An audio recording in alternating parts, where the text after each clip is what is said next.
back to the channel. Today I'm going to be doing a 1-year review on owning a Forester STI as a daily driver.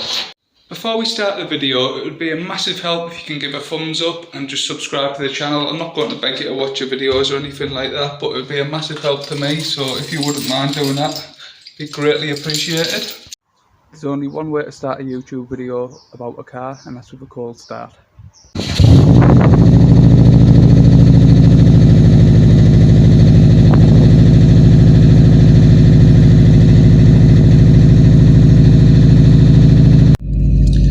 So for starters, you've probably seen that big puff of smoke on the cold start. That's because when I first bought the car, 170 miles into ownership, I got rod knock. So that's because the pistons are forged and it takes a little while for them to like expand in a sense, and that lets a bit of oil through on a cold start. Since getting the engine forged, I decided to get oil temp and oil pressure gauge, just so I can basically monitor what's going on, just for a bit of peace of mind really. But from buying this car and obviously blowing it up straight away with the oil pickup pipe snapping, since getting it back it's not been too bad at all really. I've had a little issue with a coolant pipe, old coolant pipe on the machine motor radiator. So basically it wasn't designed for that radiator, so that split. I fixed that and I've not really had any problems that I can think of since. Just general wear and tear. Oh, I say that actually, one of the problems I've had is my headlights. And when I say with my headlights, that is when I'm turning, when I'm actually driving at night. I think there's just water sat in the ballast, because the ballast sits underneath the headlight, and I feel that's like making the light play up, because when I turn the light just goes off and I've got to turn the light on and off, turn the lights off and back on to get them to work again, which can be quite annoying in the dark. However, it's not all negatives with this car. Well, actually, here's another negative first. The other negative that I'm not too fond of is the fuel consumption. I only use V-Power on this car to fill up.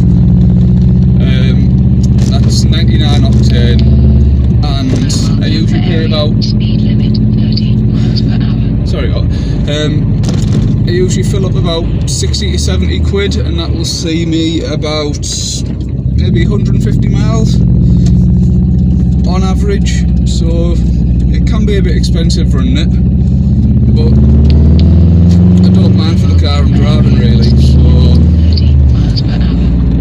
you know, you've got to pay to have fun really, so other people spend their money on different things. I like to spend mine on cars. I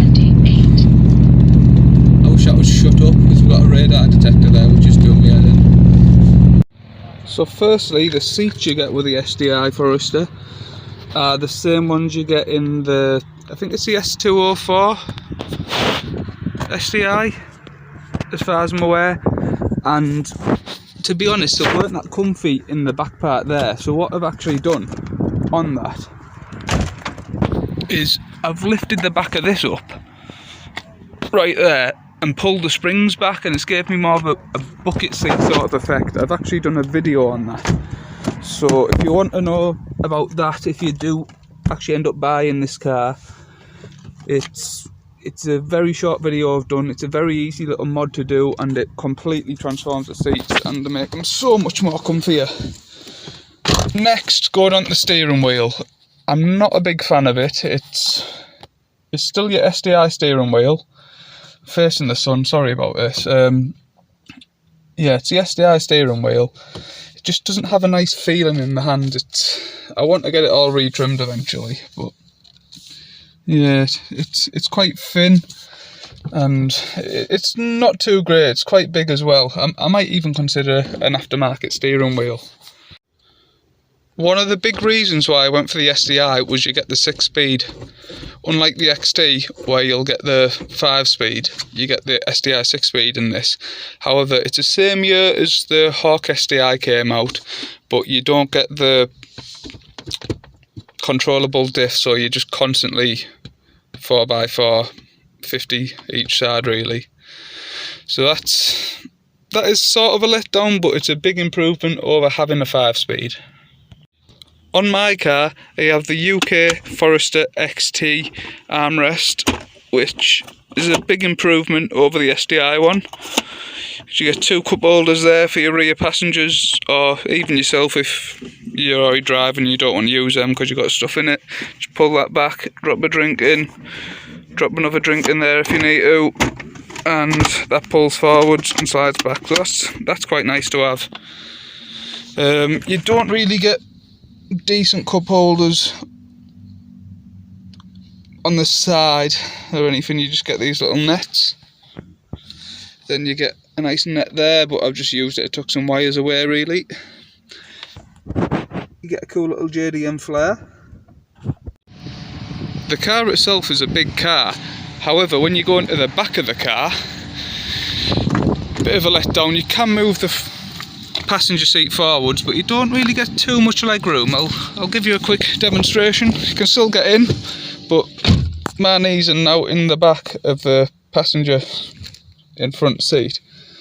However, if they move forwards, because there is actually a lot of room for them there, if they move forwards, you do get this bonus of being a passenger in the STI Forester. There's a handle here, I don't know if you can see it. There you are.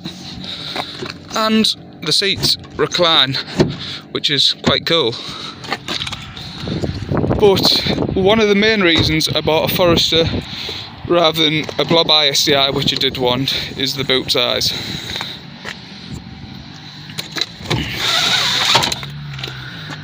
It does go back quite far, as you see, skateboard a long way, bottle of oil there, still plenty more room behind that.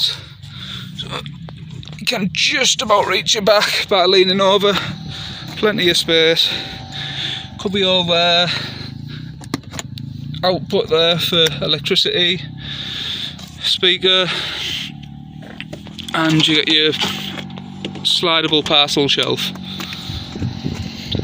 Another great thing about the STI is you get the Brembo brakes, front and rear,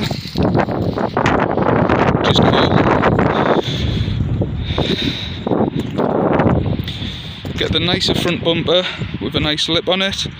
Originally they do come with that lip, but mine was broke, so I made my own. Then I got another one just recently, a Forester parts. You get a bigger hood scoop than the Forester XT, however I've swapped mine to an even bigger one from Forester parts on Instagram. Another cool little add-on is you get the Subaru OEM wind deflectors and wing mirrors with the clear glass on it. So yeah, the car isn't the greatest on fuel overall, but it makes an amazing daily driver really, because it does everything you can want it to do. It goes quick, you can have fun in it, you can skid about, plenty of room in the back, well in the boot to put things in, because I like to do a lot of skateboarding, as you know, so I can do skate trips with it. Yeah, oh, I didn't show you, I don't know if you'll be able to see, but it's got centre armrest in the rear as well, and those rear seats go flat, and you've literally got a van then. So yeah, you can't really ask for more for a car if you're like wanting a proper performance car. If you're wanting a proper performance car, but you want to take the kids out on a weekend, shot loads of stuff in the boot, this is an amazing car for something like that. It's, as I say, it's quick. It can surprise a lot of cars on the road, and a lot of people actually don't know what they are, so I quite like having it. It's rare, especially if you're in America, barely anyone has one over there. So, and I know for a fact you can get them over there, because there's a few people that I know of on Instagram that have a genuine one.